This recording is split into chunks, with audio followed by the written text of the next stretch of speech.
welcome to another episode of Morgantown Memories. Today we are on location during this pandemic at the Scotts Run Museum in Osage, West Virginia, to talk to creator and administrator of the museum, Mary Jane Coulter. It's a pleasure to be here with you today. It's good to have you here. Please tell us about yourself.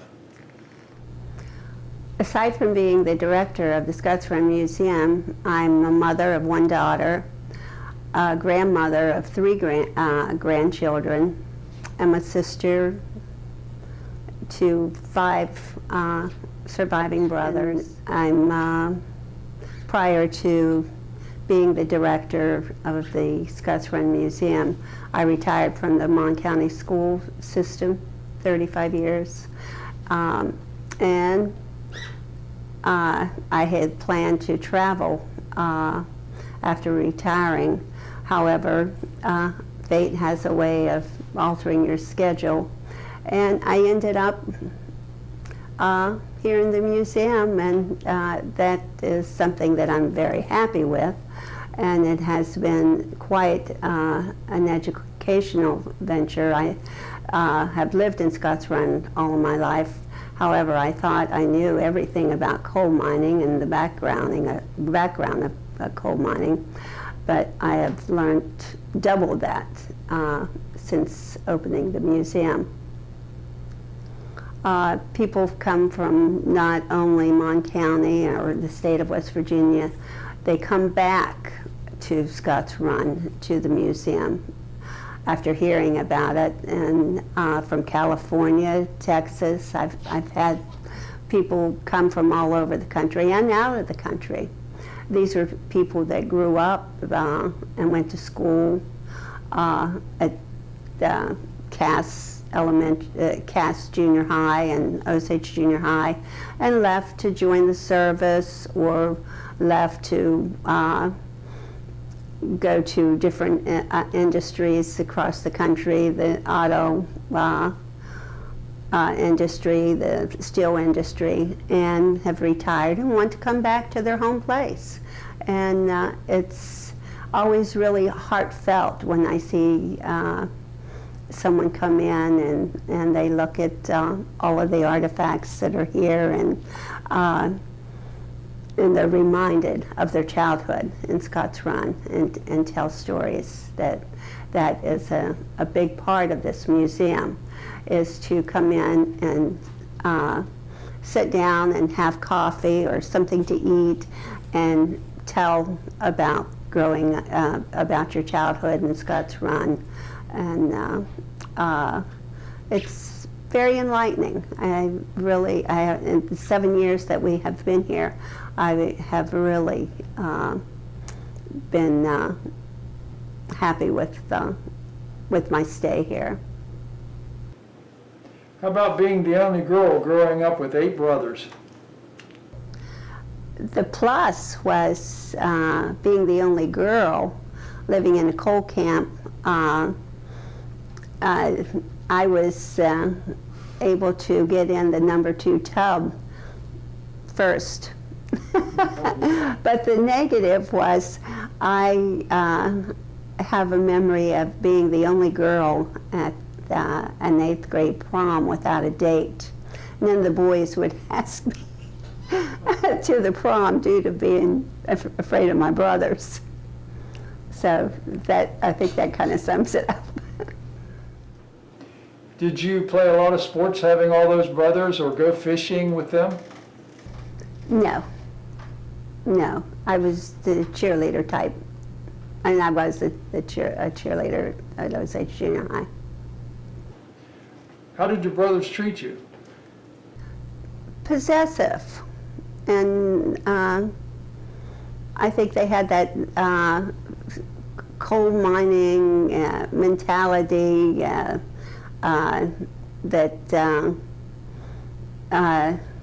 protective. They were too overly protective. What do you remember about the people of Scotts Run and some of the events that happened here? Well, I remember, I spent a lot of time with my best friend in growing up, and we rode bikes, and when we became teenagers, we always came downtown. We lived up on Osage Hill.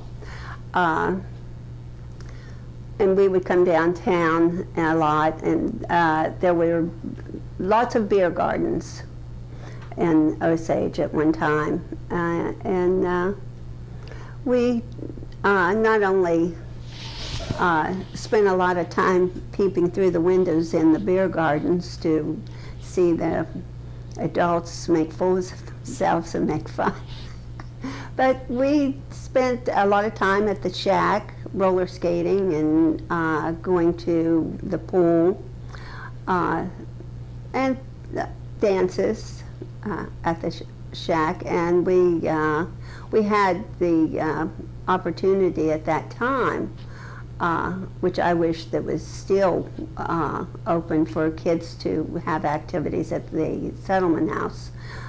We did go to the settlement house a lot, and after school, and the boys could go to the gym downstairs there and play basketball. And I remember being in plays at the Scottsburn Settlement House. But what I mainly remember about adults, if you got into any kind of mischief, you didn't need to, you had to worry about your mother finding out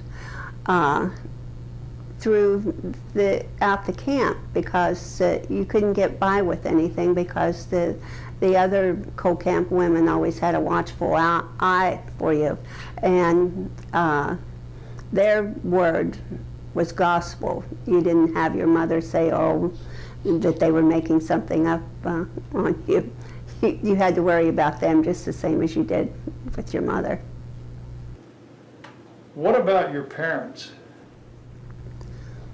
During my time of growing up, I spent 50% of my growing up years with Mary Jane Gusty, who was my namesake and was my mother's best friend. My mother was ill a lot, and what I think now, looking back on it, she probably suffered from bipolar, which wasn't, at that time, wasn't diagnosed. And so I spent a lot of time with with the Gusty family. And when I lived with them, it was an upper, well, middle class family. They had inside plumbing and hot water,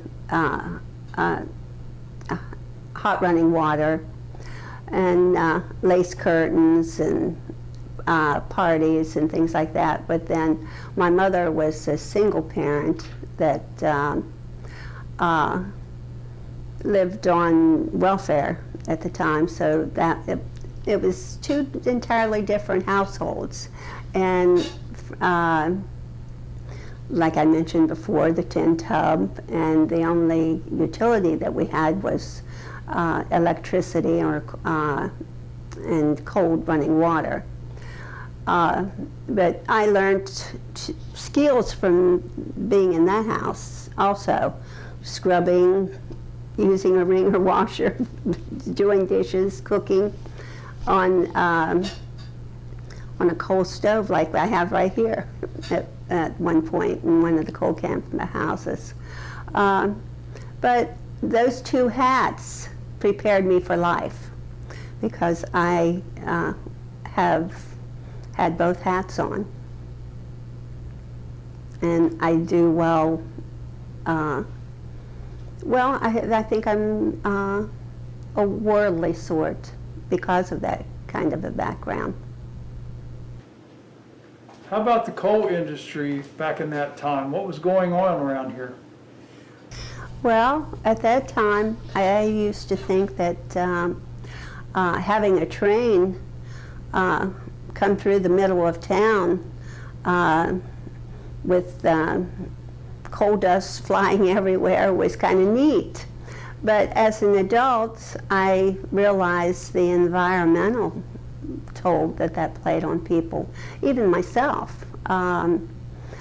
I feel that my breathing was not only due to smoking for years. I haven't smoked for 21 years, but living in a coal camp.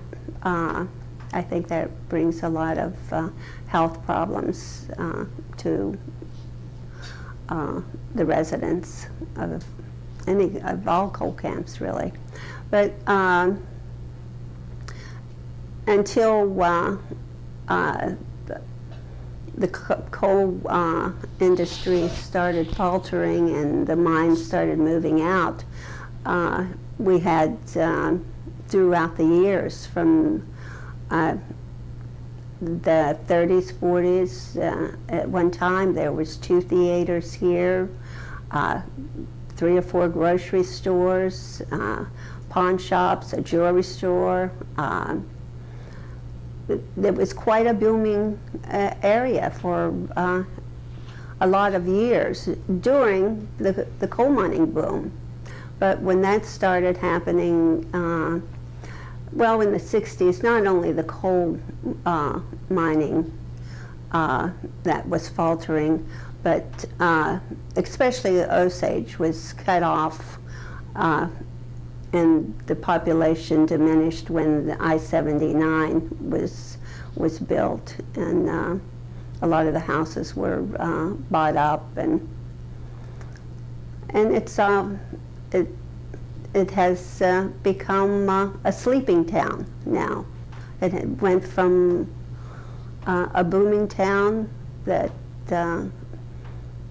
at one time, that was before I was born, but I hear stories here at the museum, there would be as high as 2,000 or 3,000 people on the streets in Osage shopping and going to the restaurants and the bars and mingling, and it's sad to see it now. I really feel sad when I look up and down the streets and I see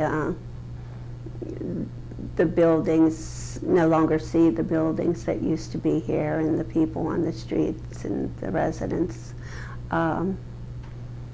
It's no longer the town that was when I was a teenager, when I was growing up. What prompted you to start the Scotts Run Museum? After I retired, this is the 3rd museum. The first was up the street next to Al's repair shop and the empty lot that is now empty. And then it was moved to the community building over in the park area. And due to flooding and ongoing flooding, a lot of the artifacts were ruined, and going into the building and seeing all the artifacts that had been donated and had been ruined, and it was full of mold and mildew, I really got choked up about that, and I was preparing to turn this into a residential or a commercial rental, and I had a brainstorm that it could possibly be moved here, what artifacts could be salvaged and brought over here. And I gave the group an offer they couldn't refuse, free rent. So that's what happened. A lot of the artifacts was cleaned and brought in, and a lot of the stuff here is a collection of my brother Danny's. He was quite a history buff and quite an antique collector. Some of the stuff had survived the fire from my tea room, and was also brought up. And so we have a museum now. Who are some of the people that helped you along the way to keep the museum going? WVU, Eve Falk, Professor Falk, who teaches graphic design at WVU, has been phenomenal in helping us get where we are today with her students. Just about every semester she has her graphic design students do a project that will help the museum and street fairs and all of the look, you can look around here, all of the displays on the walls. Her students did the work. And the board members have been very instrumental in helping with the museum. And the county commission helps with donating $1,000 every year to pay the electric bill. That's one thing I do insist on, that they have to have a fundraiser or come up with paying the electric and the water and small maintenance. Because if that wasn't done, we wouldn't make it. We are like a lot of nonprofits. We struggle and we depend on donations and fundraisers. What are the hours of the museum? Saturdays from 10 to 2. We have closed for a few weeks because of the COVID virus. And we have a lot of people that aren't coming because of that.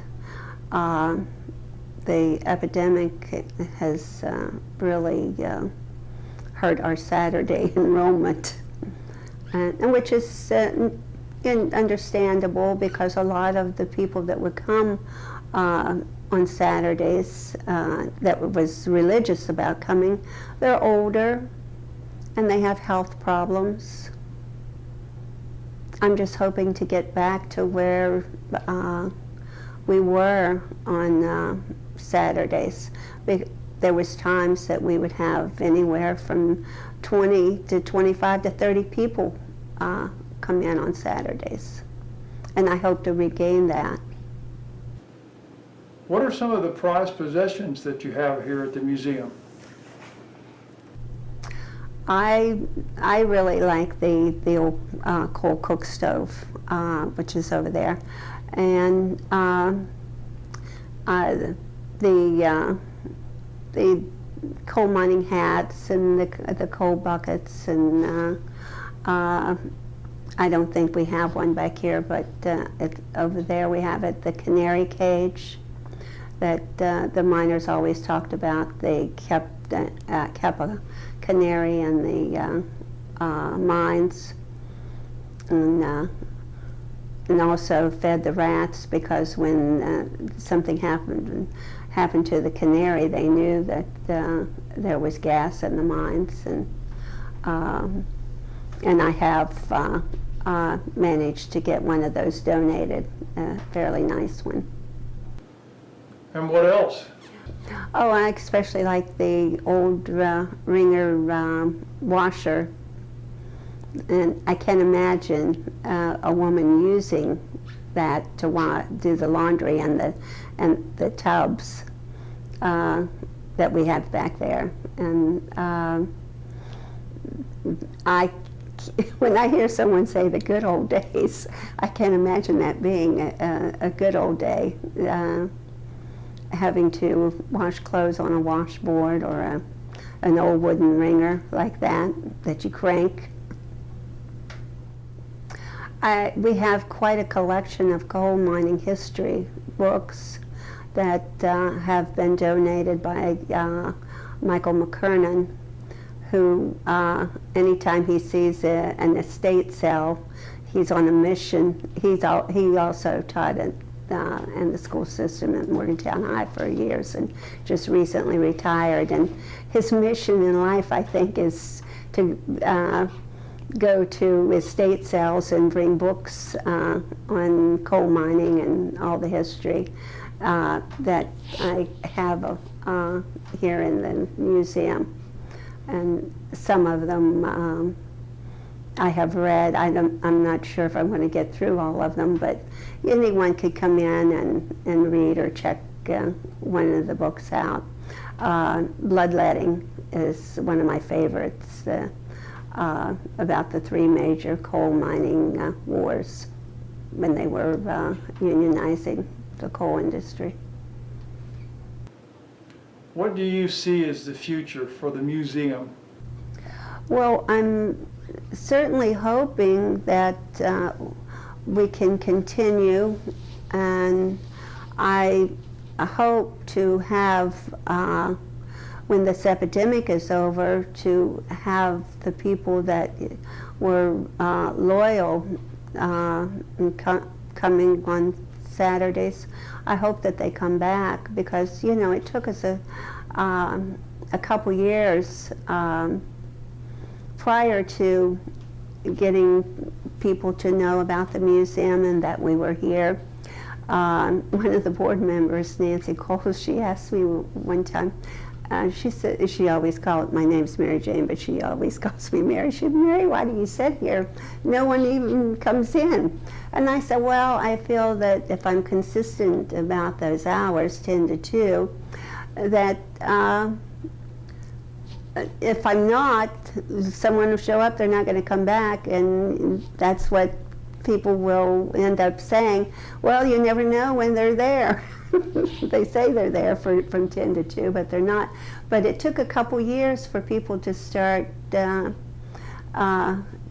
and word of mouth and advertising different events, and when we would have the street fairs, and people would come in, and like I said, there has been as high as 35 people in here during the senior dinner. That's what we had also prior to the epidemic, was a 1-month senior dinner that was no longer being held at the Scotts Run Settlement House.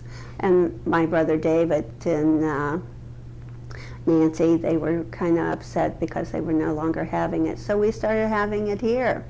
It was a potluck. Everyone brought their own meal and to contribute, and I hope to recapture that. The epidemic has really put a damper on things. One more thing, the last artifact is a huge photo in the back room of miners being evicted because they were found to be union organizers in Liberty. It took place in Liberty. The photo was donated by Mike Caputo from the UMW office. Apparently that picture had hung there for many years, and they donated it to the museum. That is one of the prize photos. We have numerous of photos of Scotts Run when Eleanor Roosevelt came to visit what was then considered the most depressed area during the Depression. And she had photographers following her. I have a lot of those photos for people to see. I feel that is a big asset for the all those photos are a big asset for the museum. It really has been a pleasure being here today with you. It's been a pleasure having you here, and I really want to thank the Morgantown Museum for the publicity. It's really appreciated. And from all of us here at the Morgantown History Museum, we'll see you next time.